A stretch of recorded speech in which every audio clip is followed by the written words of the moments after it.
Hello friends, hello students. প্রতিবারের মতো এবারেও আমরা জটিল কিছু বিষয় নিয়ে যেরকম আমরা আলোচনা করে থাকি, আজকেও আমাদের সেরকমই একটি বিষয় আমাদের সামনে রয়েছে। আমরা দেখতে পাচ্ছি লেখা রয়েছে বলশেভিকস। এখন ছাত্রছাত্রী বা যারা যারা কম্পিটিটিভ এক্সামের জন্য প্রস্তুতি নিচ্ছ, অনেক ক্ষেত্রেই এই বলশেভিকস টার্মসটা আমাদের কাছে পরিচিত নয়, বা পরিচিত থাকলেও বিষয়টা সম্পর্কে ধারণা থাকে না, বা সাময়িকভাবে পড়ার পর মনে থাকে এবং কিছুদিনের মধ্যে সেটা আবার ভুলে যাওয়া হয়।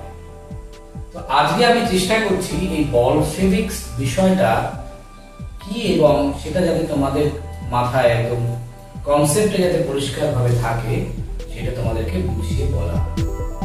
এখন এই বলশেভিকস টার্মসটা সম্পর্কে আমি একটা ইংরেজিতে ডেফিনেশনস লিখেছি, তাতে যারা অবাঙালি ছেলেমেয়েরা রয়েছে তারাও যাতে উপকৃত হতে পারে, তারই একটা ক্ষুদ্র প্রয়াস আমার তরফ থেকে।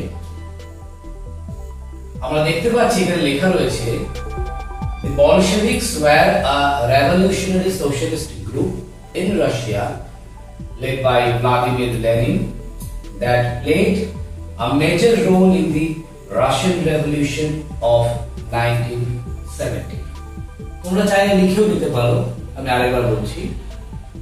The Bolsheviks were a revolutionary socialist group in Russia led by Vladimir Lenin that played a major role in the Russian Revolution of 1917.